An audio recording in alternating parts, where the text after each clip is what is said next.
horas mais 20 minutos. Rádio Gazeta M 890. Entrevista.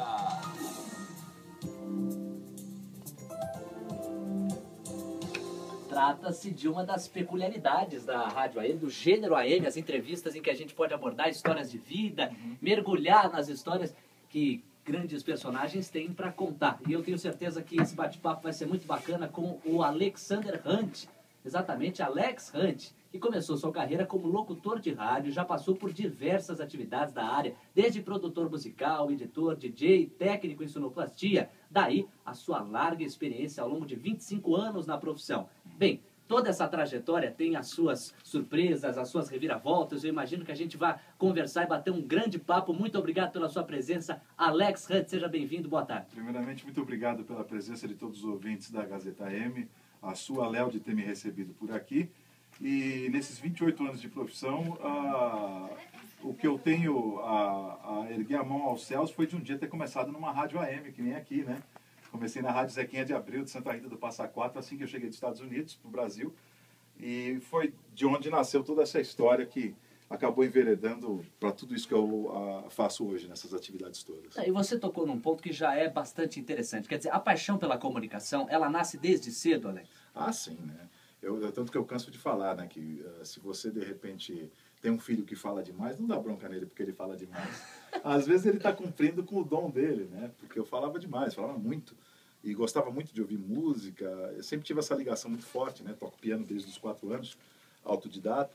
E essas coisas, elas crescem com a gente e acabam dando demonstração nítida de que alguma coisa de diferente a gente tem por falar demais, né? E no meu caso foi rádio, a primeira paixão. E você falava demais, mas falava sobre o quê? Sobre mais música, sobre mais esporte? Ah, tudo, mas música. Minha vida era música quando era menina, né? Eu, novinho, adorava, eu sabia muita coisa que eu não deveria saber. De repente, eu não sabia por que eu sabia, mas eu sabia. Então, você vê, por exemplo, meu irmão, ele tinha uns discos da Rádio Excelsior na época, e anos depois, porque assim, eu ouvia os discos da Excelsior e tinha aquela vinhetinha no meio, né? Ao som da máquina, sucesso Excelsior. Eu falava, nossa, um dia eu vou fazer uma voz igual esse moço. E não é que eu acabei sendo amigo do Antônio Celso? O cara amigo que faz essa voz, amigo dele, nós somos muito amigos, e acabamos trabalhando junto num programa que eu tive em todo o Brasil na época, onde ele foi meu diretor.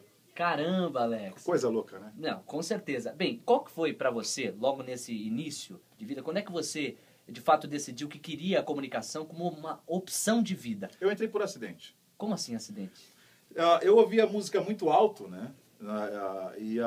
Eu tinha um vizinho que trabalhava nessa rádio que eu comecei. Só que ele tinha medo de tirar as férias dele, de que alguém puxasse o tapete dele, né? Ixi. Então ele foi em casa e falou assim, nossa, cara, você ouve umas músicas tão legais, e lá na rádio a gente não trabalha com programador, cada um faz a sua programação, e você tem um bom gosto. Você não quer ir lá trabalhar, cobrir minhas férias? Eu falei, mas eu nunca fiz rádio na minha vida. E não eram nem as Rádio Lab ainda, aqueles toca-discos de cabo de madeira, não, eram uns... acho que o prato era do tamanho dessa mesa aqui. E eu nunca fiz isso, falei para ele. Ele falou, não, eu te ensino. Eu cheguei na rádio, olhei aquela mesa Elpa, né, com VU, aqueles fogãozinho, né, que a gente chama no meio, sim. E falei, nossa, eu nunca vou aprender isso. E eu aprendi muito rápido. E dali eu comecei a enveredar para vários lados, porque eu comecei a me interessar pela gravação, comecei a me interessar em ver como funcionava a parte de locução. Eu tinha DJs ou discotecários na época que tocavam na noite e eram da rádio. Então, foi por acidente. E, ao mesmo tempo, a gente acaba vendo que não é por acidente, né? Porque quando é para ser, né? Mas a profissão te escolheu? A profissão me escolheu. É o destino que falou nessa... Sim, sim. Eu acredito que o que é seu e por mais que você, de repente, ache que possa ser uma obra do acaso, eu acredito que as peças certas se encaixam nos lugares certos, desde que haja competência e dedicação. Bem, uma fase que eu imagino tenha sido importante na sua vida foi a viagem para os Estados Unidos. Você morou lá por 14 anos. Né? Minha família é de lá. A sua família é de lá? Minha mãe é brasileira, casada com um americano, meu pai é de lá, né? Eu morei 14 anos lá. Em Milford, Texas, numa época em que o racismo estava em alta, eu era bem mais escurinho do que eu sou hoje. Mas esse mais escurinho é do tipo ideológico? As pessoas consideravam você, ou te tratavam com preconceito, é isso? Muito, nossa. Ali Naquela época, no Texas, ainda mais onde eu morava, que era um estado sulista, todos os estados sulistas eram assim, né? Racistas ao extremo. Por ser adotivo, meus pais eram brancos, então eu tinha jeito de branco. Mas minha cor era negra, então eu tomava pancada dos dois lados, né? Eu era discriminado pelos dois lados. Caramba, velho. E acho que isso também me ajudou a me enfurnar no mundo da música, porque conforme o tempo foi passando, eu me recolhia na música. Era a única fonte de alguma coisa que me dava esse feedback sem me discriminar, sem me criticar, né? Minha mãe falava que eu falava demais, e na rua também tinha esse problema do racismo. Meu pai era branco, de olho verde, ex-militar, daqueles bem, né? Lutou na guerra, lutou no Vietnã, era engenheiro também, meu pai. E isso fez também com que eu me refugiasse na música. Agora, Alex, você foi para lá com quantos anos? Eu era bebê. Eu fui adotado e levado. E você volta para o Brasil com 14 anos. Com 14 anos você chega aqui ao Brasil. Isso. Bem, você também é DJ e me chamou a atenção quando eu estudei um pouco da sua história e tal. E essa paixão pela música você disse que é desde cedo, mas você começa no rádio. Vamos falar desse veículo. O que o rádio representa para você? O rádio, ao meu ver, ele é a expressão máxima de uma síntese do falar, do se expressar, do se comunicar. Eu acredito no rádio nos momentos mais importantes da humanidade. Ele esteve presente e foi decisivo. Você pega na Segunda Guerra, o rádio era tudo, né? Antes da invenção da televisão, a grande fonte de criatividade, e se a gente parar para ver também, a grande fonte de inspiração para a televisão foi o rádio e ainda é. No Brasil, de forma ainda mais intensa. Não, no mundo. No mundo, você diria? Nossa, você pega os programas da BBC, por exemplo, você vê muita coisa chupada na época da grande BBC, da rádio BBC, do rádio, né? E você vê isso refletido na TV. O Chacrinha conseguiu mostrar isso no Brasil, o Silvio Santos, entre tantos outros que tiveram e estão no ar na TV, hoje em dia com essa fórmula de rádio, né? As novelas que se assistem hoje, que tanta audiência tem, elas são derivadas, netas ou bisnetas das radionovelas, né? Agora, Alex, quando é que você passou a gravar vinhetas, a fazer a locução? Foi por acidente também. Também por acidente? Não, porque eu pedi às vezes, eu já trabalhava na área de produção e de sonoplastia, que nem nosso colega ali. Grande Agnoel Santiago, nosso Popó, que está conosco na mesa de som. Grande Popó. E eu esqueci a pergunta, me deu dislexia agora. Sim, para gravar vinheta. É isso. E eu falava com os locutores, eu falava assim, tem como você fazer um negócio meio americano? Mas eu sabia o que eu queria, porque eu já tinha vivido lá por muitos anos, e eu imitava os caras de rádio, quando era garoto, mesmo sem ter voz. Então eu ouvia aqui o 104 de Dallas, eu ouvia a KVIL de Dallas, e eu sabia imitar os caras e as vinhetas, porque eu achava dinâmico, eu gostava daquilo. Então, no Brasil, quando eu comecei a trabalhar como disc jockey, eu às vezes pedia para os locutores, eu falava assim, tem como você gravar assim? The top radio station in Brazil with the best. Welcome to. Né? E os caras não faziam do jeito que eu queria. Aí eu falava, puxa vida, tá difícil desse cara me entender, eu vou aprender a fazer esse negócio e dane-se. Caramba. Do it yourself total. E então, foi assim. Faz de novo, por favor, deixa eu pedir para... The top radio station in Brazil, Gazeta FM. Grande Popó. O Popó, ele tá sempre com a mão calibrada, viu? Mas esse é o típico de operador de AM. Assim, eu tenho uma rádio no Rio de Janeiro, eu não sei se eu posso falar o nome da rádio. Pode ser. Chama-se Super Rádio Tupi, lá do Rio de Janeiro, que eu tenho um amigo meu que é diretor da rádio, e um dos donos da rádio. E os sonoplastas de lá são incríveis. Eles fazem ao vivo, com esse negócio de touchscreen, umas coisas fantásticas. E parabéns, tá no sangue, né? Ô, Alex, me conta como é que foi o seu primeiro dia dentro da esfera radiofônica, no rádio. Horrível. Horrível? Por quê? Daqui a pouquinho o Alex vai me contar por que foi horrível. Até porque agora é hora de música. Música.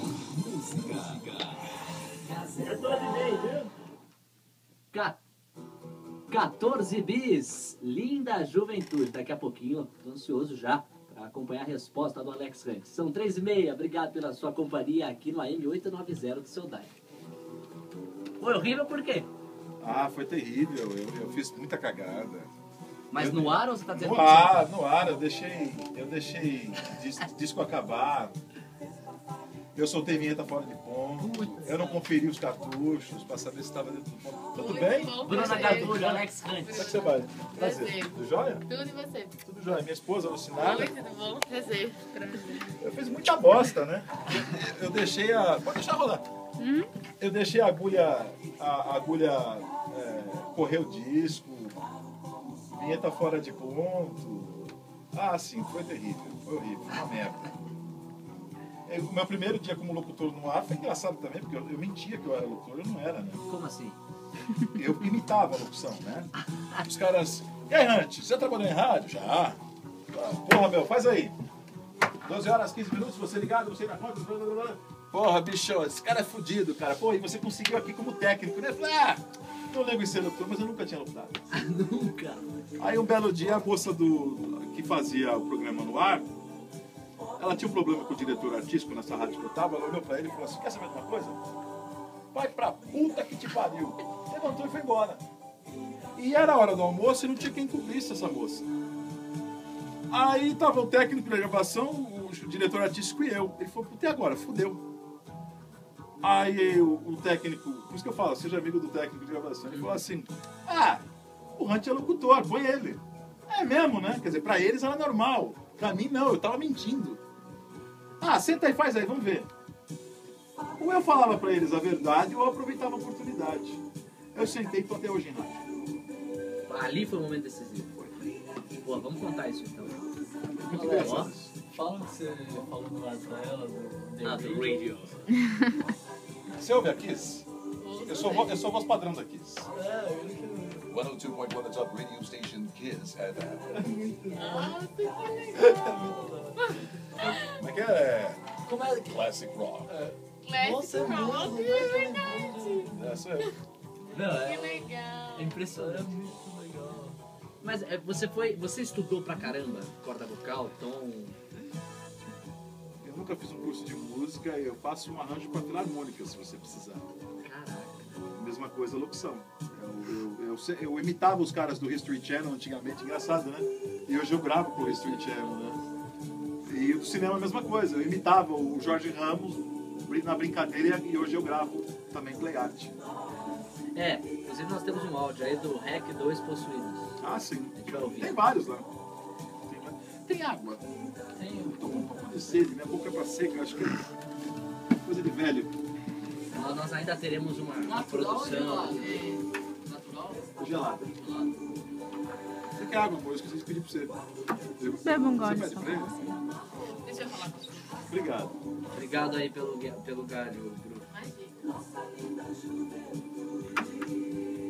Tem bastante coisa. Muita coisa, cara. Mas eu vejo assim que você...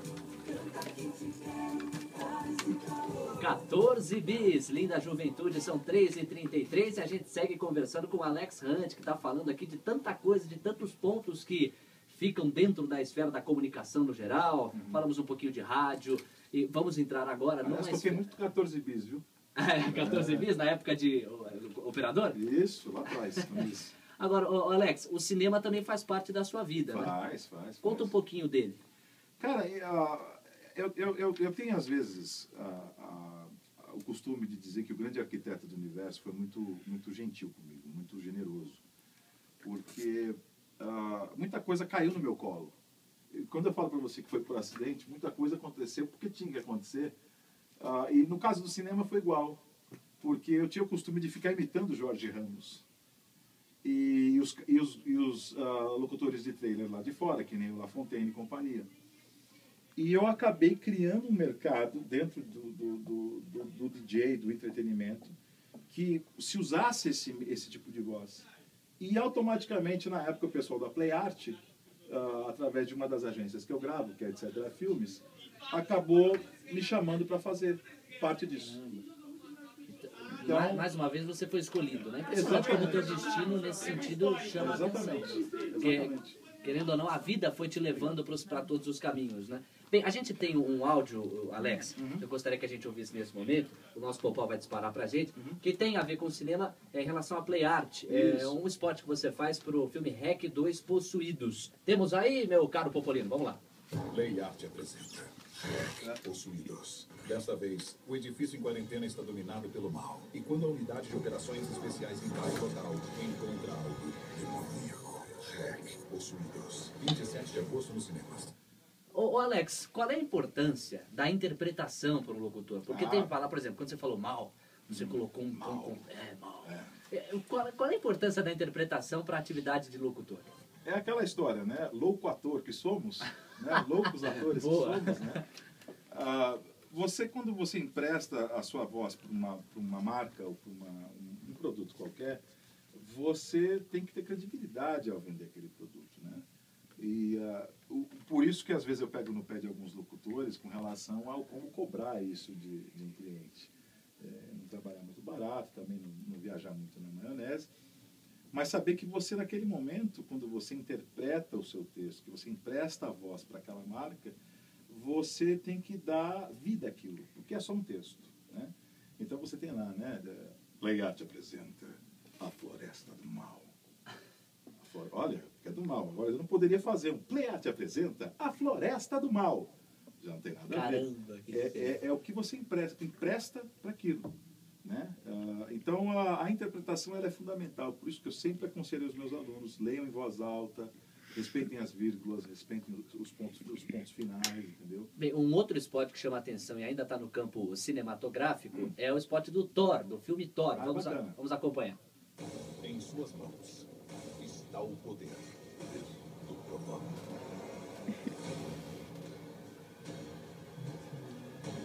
Thor. Next. Em Blu-ray 3D, Blu-ray e DVD. Ô Alex, quanto tempo para gravar esse spot? É muita tentativa e erro? Ficou bom? Olha, eu tenho visto na internet, o pessoal que quiser procurar no YouTube lá, coloca DJ Alex Hunt, que tem eu como DJ, tem as gravações, mas normalmente eu mato de primeira essas coisas. De primeira? Normalmente. Mas aí, como é que funciona? Até no campo mercadológico mesmo. Quer dizer, existe alguém que te dirige, que ouve e fala, opa, ficou bom ou não? Às vezes não. Eu tenho, às vezes, direção, que nem tem uma marca que eu gravo de tênis, que o diretor faz questão de me dirigir. Então eu ligo o Skype lá enquanto eu estou gravando, fazendo session. E ele dá um toque. E ele me dirige, né? Nos canais de... Eu posso falar o nome dos TV? Pode, fica à vontade. No History Channel, no A&E, no Biography, eu tenho diretores que não dirigem mais. Tipo, eles sabem que vai rolar aquilo que eu tenho que fazer. Eu já entendi já muito lá atrás o que eu tenho que fazer e acabo seguindo. Mas quando só está na minha decisão, de saber o que de saber se está bom ou não, ou de me autodirigir, normalmente eu gravo se tem 30 segundos o texto, é 30 segundos que eu vou gravar. Caramba. Em relação ao rádio, ainda ficou um ponto em branco que eu gostaria de preencher. Foi o seu primeiro dia. Como é que foi o primeiro dia radiofônico no ar? No ar como locutor? Como locutor. Como locutor? Foi engraçado porque, aliás, os locutores que estiverem me ouvindo, por favor, não sigam o meu exemplo. Eu, na época, eu era garoto novo, era inexperiente, e eu mentia dizendo que eu sabia fazer, que eu já tinha feito locução em rádio. Então o pessoal me cruzava comigo, né? Dentro da rádio era só operador e técnico. E eles falavam assim, faz aí. Aí eu fazia aquelas vozes, né? 2 horas, 33 minutos, você... Né? E era assim, então, para todos os efeitos, eu já tinha trabalhado em rádio, né? Aí um belo dia, a locutora do ar, no horário da tarde, ela se encrespou com o diretor artístico e mandou ele pro inferno. E foi embora. E ficou sem ninguém no ar. Aí eu parei e falei assim, aí o diretor falou assim, nossa, estamos na hora do almoço, não tem quem cubra essa menina, como é que eu vou fazer? E na maior naturalidade do mundo, o técnico, a sonoplasta, o técnico de gravação, pegou, olhou pro diretor artístico e falou assim, não, põe o Hunt. Ah, ele é mesmo, o Hunt é locutor. Ah, Hunt, senta aí, faz. Quer dizer, naquele momento eu podia falar assim, bom, gente, eu tinha mentido até hoje. E aí eu aproveitava a oportunidade. O que aconteceu? Eu sentei, abri o microfone, fiz e estou em rádio até hoje.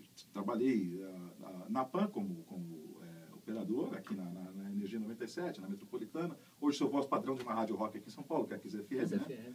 E começou ali. Então não era mentira. Eu realmente era locutor e não sabia. Caramba, hein? Coisa louca, né? Não, com certeza. De novo, acho que o lema dessa entrevista tem sido o fato de que a vida te escolheu, né? Um dom estava dentro de ti e com o tempo as portas foram se abrindo para você aplicá-lo. Estou muito errado ou você acredita realmente Eu nisso? acredito nisso. Eu acho que nas colunas da vida o arquiteto ele encaixa a gente onde a gente se faz merecedor e de acordo com o que se encaixa com a gente. Né? E locução TV para o History Channel? É muito difícil fazer Não, pra TV? pelo contrário. Eu canso de falar que a locução que eu faço em TV para esses canais é a locução ganhei na loto e minha mãe morreu. Sabe por quê? Por quê? Porque é mais ou menos assim. Semana passada eu ganhei na loteria esportiva e estou muito feliz. A minha mãe acabou de falecer e estou muito triste. Dá no mesmo. Tanto faz uma grande alegria ou uma Exato. grande decepção. Porque como é narrativo, lógico, tem uns narrativos que nem tem uma série que eu apresento, aliás, tem umas 4 ou 5 séries lá que eu faço que são de fantasmas e espíritos, essas coisas. Então tem aquele, sexta-feira, 13 de março, Ó. ele está de volta. Quando ele põe essas trilhas, eu me inspiro. Mas eu acabo narrando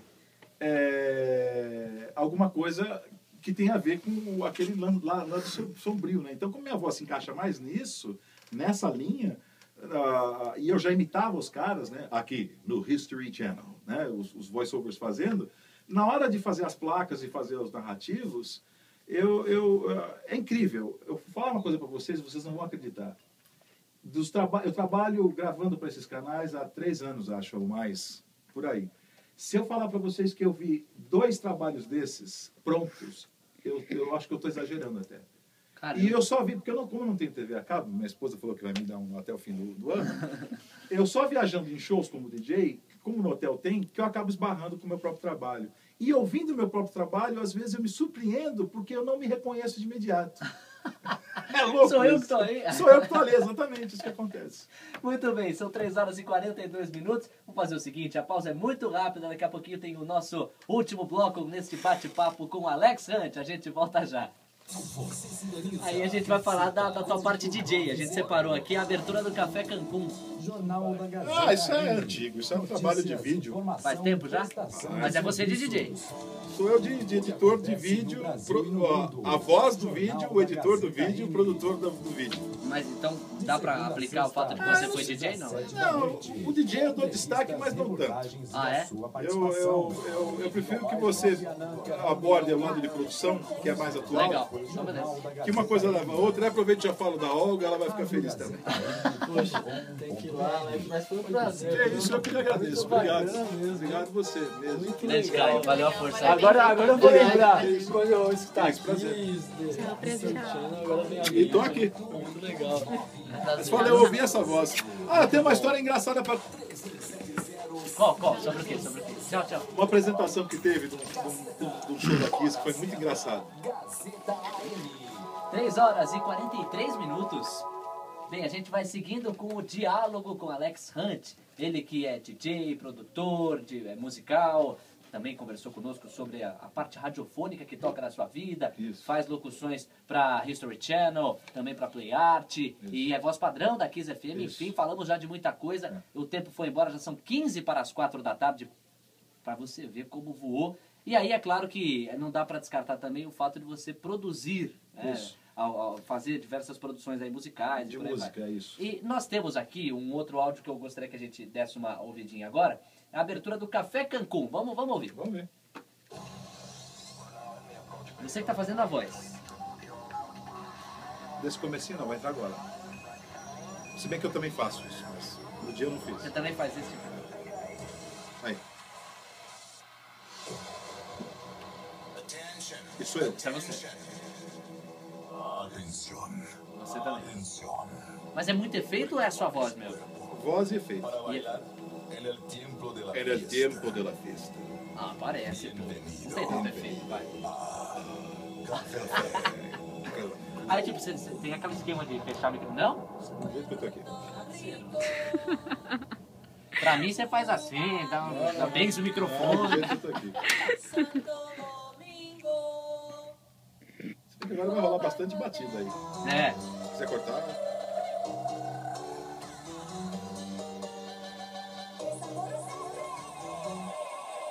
abertura do Café Cancún que fica de fundo pra gente conversar em cima dessa produção. Opa. Que inclusive você também locutou, né? Era a sua voz aqui no começo. Café Cancún. Bem-vindo. Welcome. Esse negócio de voz é uma coisa engraçada, né? Teve um evento que a rádio que eu sou voz padrão fez uma vez, foi no HSBC Hall. E eu tô lá com 10, 15 mil pessoas e eles iam apresentar os locutores da rádio. E eu pensei, o que eu vou fazer aqui? Eu não sou locutor da rádio, eu não estou mais no ar. Eu sou voz padrão da rádio. E me chamaram para o palco.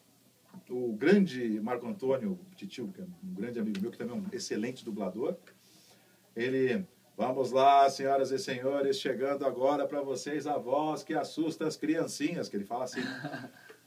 Eu subi no palco, eu estava de Rastafari na época. Então, eu de rasta, assim, parado na frente do palco, com 15 mil roqueiros na minha frente. Eu pensei, o que eu vou fazer aqui, gente? Aí ele viu que eu estava meio intimidado, né? Se eu tivesse como DJ, fácil, putz, aí eu levava todo mundo no microfone de boa, mas não, eu era o que ali? Aí ele mandou de novo, vamos lá, Hunt, faça a voz que assusta as criancinhas. Aí eu olhei para todo mundo, depois de um rock sempre vem outro rock. Aí todo mundo gritando. Aí me empolguei, né? Aí comecei, the top radio station, 102.1. Porque existe essa identificação, Lógico, né? Você emprestou a sua voz para uma marca e o povo se identifica. Não, e é um trabalho muito bem feito. A gente sabe disso, não é à toa que é referência no rock do rádio. 3h46 na cidade de São Paulo. A gente vai entrar um pouquinho mais no campo subjetivo, mas antes eu queria que você destacasse a produção musical aqui que a gente ouviu na abertura Café Cancún. Você produziu, né? Ali foi uma abertura em vídeo, na verdade é o áudio de um vídeo que eu também produzi na época. Isso tem muito tempo, para o Café Cancún Manaus, se eu não me engano. E onde tem aí locução, produção e edição de vídeo, da minha parte. Bem, ô Alex, vamos entrar então num campo mais subjetivo. Você tem algum lema de vida, alguma frase que te defina assim, não? A minha verdade não anula a sua.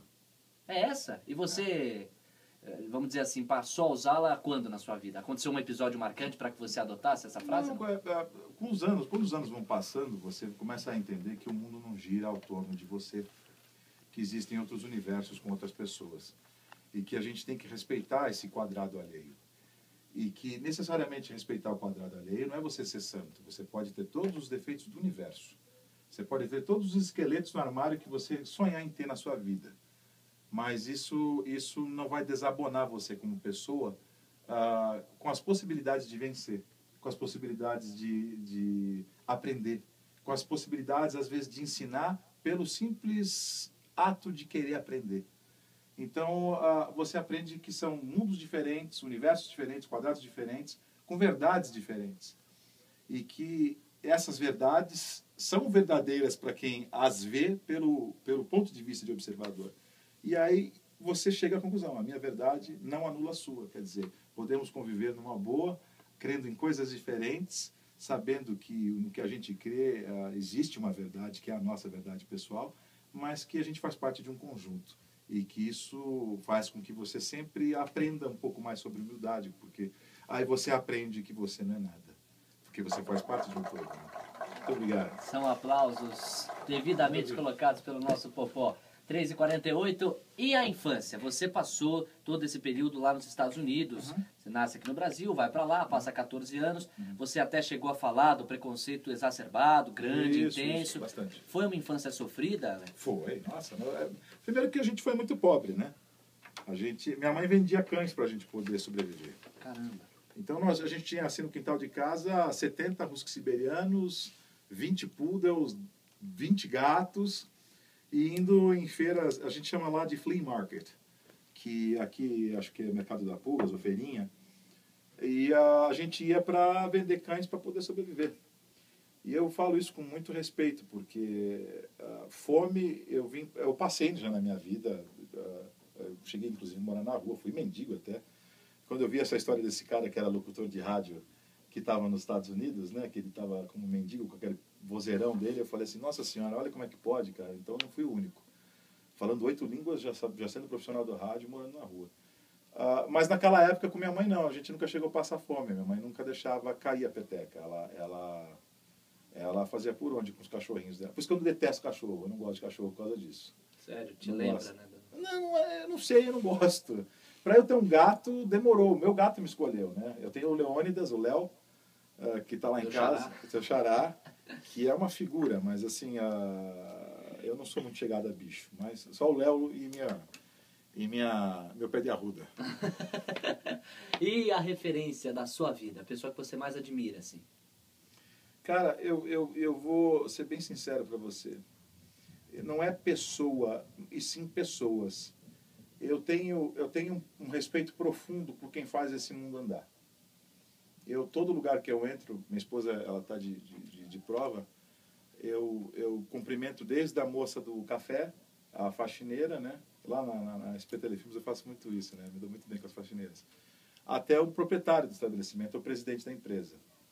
Eu acredito nessas pessoas. Elas que me dão gás para poder entender que a gente não tem motivo nenhum de reclamar da vida. Porque tem gente em condição muito inferior, às vezes, à nossa, não por uma questão de superioridade nossa, mas, às vezes, a sociedade faz com que aquelas pessoas sejam execradas ou colocadas dentro de uma determinada posição, né?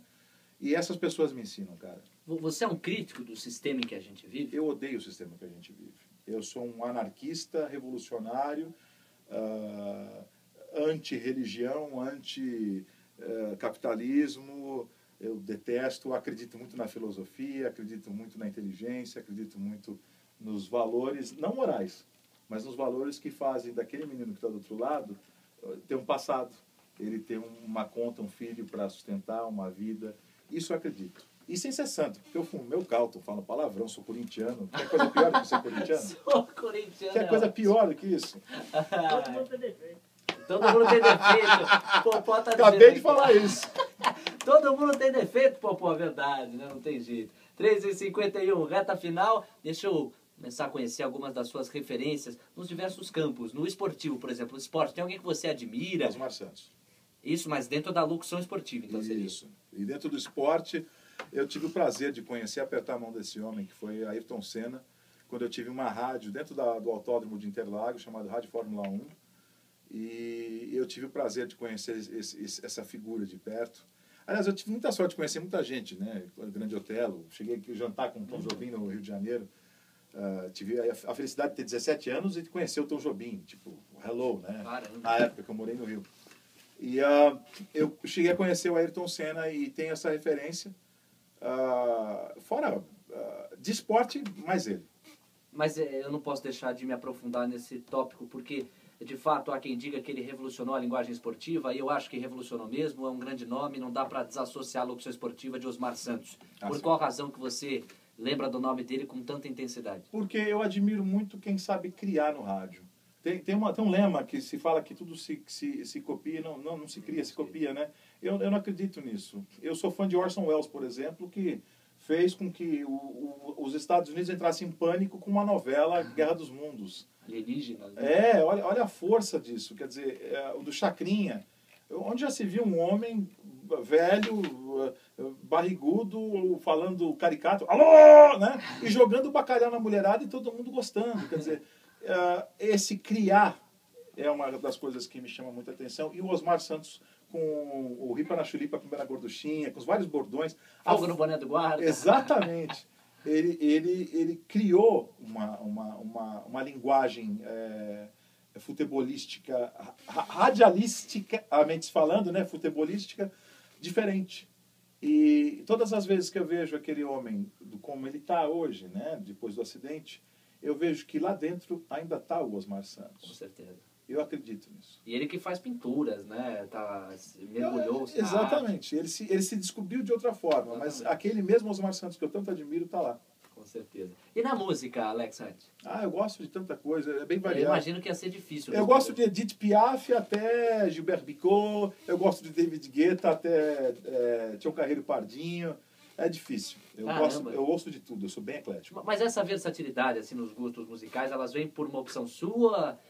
Vem de forma natural? Você sempre foi acostumado a ouvir de tudo um pouco? Olha, parte é de influência dos meus pais, porque a minha mãe ouvia muita música japonesa e música brasileira, tipo Clara Nunes, né? O meu pai gostava de Glenn Miller, Big Band, Frank Sinatra e companhia. Então, acho que isso também influiu. Mas é igual hoje, quando eu vou dar entrevista como DJ, que me fala assim, que estilo de música que você toca? Eu falo música. Porque eu acredito na música. Eu gosto de ouvir uma Elis Regina e consigo entender a Elis Regina, assim como eu consigo ouvir um Jair Rodrigues, como eu consigo ouvir um Demônios da Garoa, tinha um Carreiro e Pardinho, né, a moda de viola, a mensagem, o espírito da música. Eu acredito que música é música. E até que ponto a indústria cultural, nesse sentido, estraga essa ideia da mensagem por trás da produção musical? Bastante, porque nós vivemos numa era de imediatismo, onde as pessoas vivem num mundo de quadrados e retângulos. Isso é uma metáfora que eu uso muito, né? Nós vivemos num mundo de quadrados e retângulos, né? Você olha na natureza, você já viu uma pedra quadrada? Você viu algum retângulo na natureza? Não existe. Né? Mais círculos e espirais na natureza, né? Então nós vivemos numa prisão hoje em dia, onde as pessoas, e eu me incluo dentro das pessoas, porque eu não deixei de ser uma pessoa, mas o geral, num contexto, a grande maioria das pessoas não pensa, ela simplesmente digere. Então a indústria musical hoje em dia, a indústria do rádio, a indústria da TV, a indústria da arte, que se criou uma indústria da arte, onde tudo ficou muito obsoleto, muito descartável. Então, não basta só você ter amor para fazer algo. Você tem que gerar números, cifras, para que aquilo seja reconhecido, e aceito, divulgado e companhia. Aí você fala assim, não seja utópico, Hans, sempre foi assim. Aí eu te digo, tudo bem, sempre foi assim, mas a qualidade do que se fazia era diferente de hoje, por exemplo. Uma música hoje dura 2, 3 meses fazendo sucesso e acabou, já era. A qualidade dos textos, né? Leque, leque, leque, leque, leque, leque. E aí, amigo? Bacana. A gente já teve os Macarena, teve as outras coisas. Não posso radicalizar. Mas tem muito leque, leque. Tem muita coisa, assim, cultura inútil. Você se considera otimista em relação ao nosso futuro? Ou você se diria um pessimista? Eu sou um otimista que é realista. Eu acredito que no passo que as coisas estão, boas coisas podem ser sugeridas, mas eu não sei se podem vir a acontecer. Eu sou otimista em achar que a gente pode ter um mundo melhor com pessoas mais conscientes e de uma perspectiva mais ampla da vida. Mas, ao mesmo tempo, quando eu vejo um país invadir a soberania de outro país porque ele quer o petróleo daquele país e ele simplesmente dá um dane-se e quebra todas as regras e leis estabelecidas no mundo para se manter a paz e a organização. E, sobretudo, morais, éticas. Exatamente. Aí você começa a ver que a coisa está caminhando para um lado meio estranho. A religião não é uma coisa que eu detesto por causa disso, porque eu acredito que o amor que vamos supor, o amor que o gay tem pelo outro lá pode ser um amor igual o cara está tendo aqui de uma forma hétero. O cara, de repente, ele está viciado na droga hoje, mas ele nasceu viciado na droga. Então, por que eu vou discriminar o cara que tá naquela situação? E por aí vai. Assim, é bem ampla essa situação para poder responder. Mas, assim, eu sou um otimista, sim, no ser humano, da forma dele expressar o que ele sente ou whatever. Mas, em relação à geopolítica e companhia, eu sou um pouco pessimista. E na comunicação? Uma referência, assim, na comunicação em geral? São tantas. Seria assim Seria um reducionismo muito grande? Seria uma displicência minha muito, muito assim, absurda eu querer citar um nome. Faz um top 3 aí, vai, só pra gente matar a curiosidade. Aqueles que mais te inspiraram ao longo da carreira. São tantos, gente. Olha, vamos lá. Dentro das agências que eu gravo, às vezes, quando eu falo a força do sucesso, os caras, esse R é do Ferreira Martins. Aí eu falo, É do Ferreira. O Ferreira é um dos caras que serve de inspiração. Hélio Vacari é um dos caras mais completos que eu acredito no meio de comunicação. E de DJ e produção, assim, que eu sempre vou ser fã, é o falecido Hipocrates Burnelius, o DJ grego, que foi uma das mentes pensantes, o primeiro cara a inventar o remix no Brasil, numa época que ninguém acreditava na música nacional como poderia ter acreditado se ele não existisse. Eu acho que ele tem uma fase antes grego e depois grego, né? E o grego fez isso. O grego fez... Muitas bandas hoje fazem sucesso e devem muito ao gregão. É uma das grandes inspirações da minha vida. Fu, já são 3h59. E Eu você, falo pra caramba e também. você, mas fala com conteúdo e repertório, isso é diferente. Né? Tanta coisa diferente que eu lancei aqui, você conseguiu se estender em todas. E aí é claro que eu peço para que você deixe aquela mensagem. Como é que você fecha, se você pudesse deixar uma mensagem para o nosso ouvinte, no sentido de talvez um lema, um conselho, você deixaria o quê? Qual mensagem? Ou não deixaria? Não, eu acho que, sei lá, do jeito que tudo está caótico, do jeito que muitas coisas não fazem sentido, quando a gente vê uma notícia ruim na TV de um menor de idade matando uma pessoa de bem, eu acho que a melhor coisa do mundo é você se apegar em você. Você acreditar nas possibilidades, não se entregar ao esmo, não se entregar ao marasmo, à desesperança. E um dia vem sempre após o outro. Seja você taxista que está me ouvindo, seja você dona de casa, seja você, de repente, um cara que está aí viciado em droga e não está conseguindo parar. Saiba você que isso não é um programa evangélico. Mas, assim, acredite em você, sempre. Porque eu morei na rua e estou aqui.